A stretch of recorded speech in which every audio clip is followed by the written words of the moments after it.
Kemudian teman-temanku sekalian yang dirahmati Allah Subhanahu wa taala, yang Abah cintai karena Allah, kita akan masuk pembahasan tentang makhorijul huruf.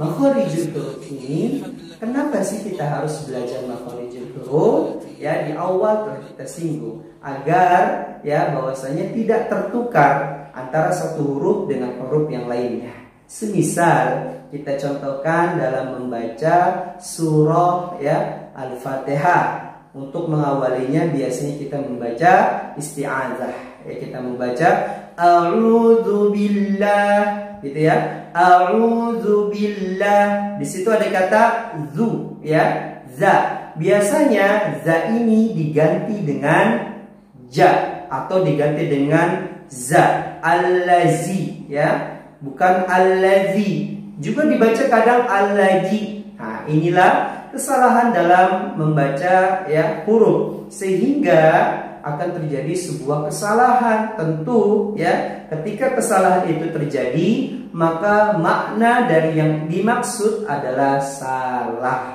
ya. Jadi ketika kita tidak mengerti, tidak memahami makhorijul huruf, maka ya bacaan Quran kita akan banyak yang salah, bahkan banyak yang kurang. Semoga yang sebelum-sebelumnya, setelah kita belajar, setelah kita mengetahui, setelah kita memahami, bacaan-bacaan kita menjadi lebih baik lagi, dan bacaan-bacaan yang sebelumnya ya Allah Subhanahu wa taala ampunkan karena kejahilan kita.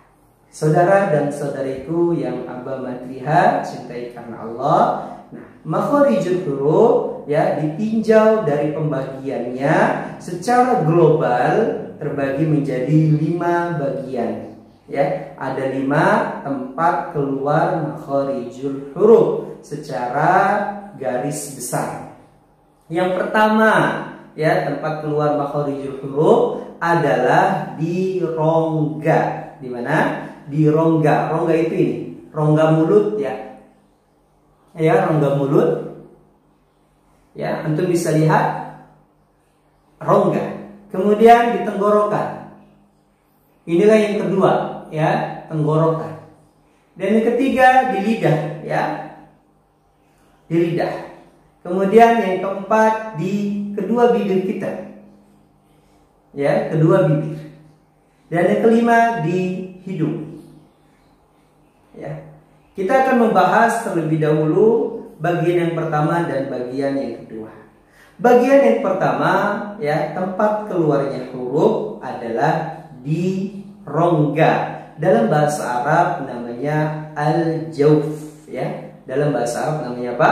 Al-jawf ya. Al-jawf sebagaimana dikatakan oleh Ibnu Jazari dalam nazomnya, lil jawfi alifun wa ukhtaha wahi hurufu maddin lil hawa'i tantahi. Artinya pada jawf di situ ada tempat keluarnya alif ya, alif dan ukhtaha dan kedua saudaranya, yaitu ya sukun dan waw sukun. Ya, keduanya ya atau ketiganya huruf ini ya ada alif, ada waw sukun, ada ya sukun, dinamakan dengan huruf mad lil hawa'i tantahi, yang bacanya dipanjangkan dengan kadar yang telah ditentukan ya. Kadarnya hawa ya, hawa ini ya panjangnya telah ditentukan ya. Saudara dan saudariku yang Abah lihat cintai karena Allah ya, tempat yang pertama adalah al-jawf. Bisa kita artikan dan bisa kita simpulkan bahwasanya al-jawf ini tempat keluarnya huruf mad ya. Biasanya kita artikan dengan panjang. Bunyinya bagaimana contohnya? A, I, U. Sekali lagi saya ulangi. A, I, U. Itulah tempat keluarnya huruf mad. Jadi di rongga. A. Nggak boleh kita taruh tempat keluarnya huruf mad yang harusnya di rongga, kita taruh di hidung. Nah, ini kebanyakan kesalahan ini dalam membaca Al-Quran, ya, menaruh panjang di hidung. Contohnya biasanya dibaca Alhamdulillahi Rabbil Alamin. Hidung. Ini adalah sebuah kekeliruan, bahkan sampai sebuah kesalahan. Jadi setelah ini harus lebih baik lagi. Bacanya di mana tempat keluarnya huruf panjang, ya, yaitu di rongga. A, boleh rongga mulut ataupun rongga tenggorokan, ya. A ditaruh di dalam. A atau ditaruh di luar. A, a, a, a. I, U. Boleh, ya. Semuanya boleh. Boleh ditaruh di rongga depan ataupun di rongga dalam. Adapun bagian yang kedua, yaitu tempat keluarnya huruf di tenggorokan. Lihat, bisa dilihat gambar ini, ya, bahwasanya tenggorokan dibagi menjadi 3 bagian. Ibnu Jazari mengatakan summa lil aqsal halqi hamzun ha'u summa li wasfihi fa'ainun ha'u adnahu ghainun kha'u. Nah, bagian pertama yang dinamakan dengan aqsal halqi, pangkal tenggorokan. Di sana tempat keluarnya huruf hamzah dan juga tempat keluarnya huruf H. Bagian yang kedua dinamakan dengan wasatul halqi, ya. Bisa kita artikan dengan tengah tenggorokan. Di sana tempat keluarnya huruf ain dan juga huruf H. Dan yang ketiga dinamakan dengan adnal halqi, yang bisa kita artikan dengan ujung tenggorokan, ya, tempat keluarnya huruf ghain dan huruf kha, ya. Kita coba rangkumkan, ya, semuanya. Tenggorokan dibagi menjadi 3 bagian. Yang pertama tenggorokan pangkal, ya, disebut dengan, ya, aqsal halqi. Yang kedua dinamakan dengan wasatul halqi, ya, tengah tenggorokan. Dan yang ketiga dinamakan dengan adnal halqi, ujung tenggorokan. Nah, di aqsal halqi ini sering terjadi kesalahan adalah di huruf hamzah dan huruf H, ya. Hamzah sering sekali terjadi kesalahan terlalu menekan bacanya, ya. Padahal kita telah bahas pada video sebelumnya bahwasanya tidak boleh mengeluarkan bahkan mengucapkan huruf terlalu takalluf, ya, diberat-beratkan atau ta'assub, terlalu dilebih-lebihkan, ya. Harusnya dia mengucapkan hamzah dengan lembut, ya. Tidak boleh seperti halnya orang muntah. Nggak boleh, ya. Lalu letak persisnya di mana sih, ya, aqsal halqi ini, pangkal tenggorokan ini, ya, bisa kita lihat di sini, ya. Kita coba 2 jari kita gini, ya. Kita taruh jari tengah kita di tenggorokan, ya, ditaruh di zakun, ya. Nah, letak aqsal halqi lebih tepatnya insya Allah persisnya di sini, ya, di bawah zakun kita 1 jari aja, ya. Di sini tempat keluarnya huruf A ataupun H, ya, huruf apa? A ataupun H, ya. Tidak boleh menaruhnya terlalu ke bawah sini, ya. Kita punya tulang belikat di sini, ya, tulang ikat di sini, ya. Nah, ditaruh di sini paling bawah, ini nggak boleh.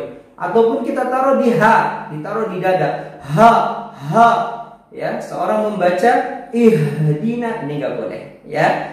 Keliru, ya. Yang benar adalah H ditaruh di tenggorokan, persis di bawah zakun kita. A, H. Tidak boleh H, nggak boleh, ya. Lalu ingat ya, bacanya ditipiskan. Nggak boleh bacanya udah benar ya di bawah tenggorokan sini, tapi ditebalkan. O o o o ho ho ho a'udzu a'udzu, nggak boleh. A'udzu nggak boleh. Harus a'udzu ya, ditipiskan. Karena telah kita bahas bahwasanya a adalah huruf yang dibaca dengan tipis. Kemudian bagian yang kedua ya adalah wasatul halki ya, tengah tenggorokan. Karena ada huruf ain dan huruf h, a dan h. Yang sering terjadi kesalahan di huruf a ya adalah menaruh huruf a di hidung. Ya, ini kesalahan yang sangat fatal sekali. Ya, a ditaruh di hidung ya. Jadi nggak boleh ya. Cara mengucapkan lebih mudahnya persisnya adalah taruh ya dua jari kita ini ya, taruh jari tengahnya di zakun, kemudian jari telunjuknya ya ditekan sedikit ya. Nah, disinilah di atas zakun satu jari, tempat keluarnya a dan tempat keluarnya h kecil ya h ya. Biasanya kita menyebut kalau h besar ya, boleh saja ya, h kecil di sini, h a. Lalu a juga nggak boleh taruh di bawah ya, taruh di huruf a, terlalu menekan karena nanti dia memiliki sifat tawassut, tidak menekan dan juga tidak terlalu lepas ya. Jadi a ini tidak boleh terlalu ditekan, ini nggak boleh, harus h ya. Alhamdulillahi rabbil alamin, nggak boleh alamin, harus ya nggak boleh, atau alamin, ini nggak boleh ya, lembut alamin. Barakallahu fikum. Kemudian yang terakhir ya, pembahasan kita mengenai tentang tenggorokan adalah adnal halki, ujung tenggorokan. Lebih tepatnya ujung tenggorokan ini ya didekatkan dengan pangkal lidah ya. Antum bisa ya coba tangan antum seperti ini ya, 4 jarinya taruh ya di bawah janggut ya, gini. Kemudian diletakkan ke belakang gini. Nah, ditekan di jari kelingking. Disitulah kurang lebih ya persis letak huruf G dan Kh. Ingat ya, huruf G dan Kh nggak boleh ditaruh di ya terlalu ke bawah. Nggak boleh ya, harus taruh di sini persisnya. G, Kh, G, Kh, G, Kh. Begitu teman-teman ya. Ya, semoga bermanfaat ya. Inilah pembahasan kita seputar tempat keluarnya huruf yang dari jaub dan dari halki, dari rongga dan dari tenggorokan. Insya Allah kita akan membahas lebih dalam lagi seputar makharijul huruf pada video-video berikutnya. Barakallahu fikum. Jangan lupa terus simak video ini ya, semoga bermanfaat dan bisa diambil pelajarannya.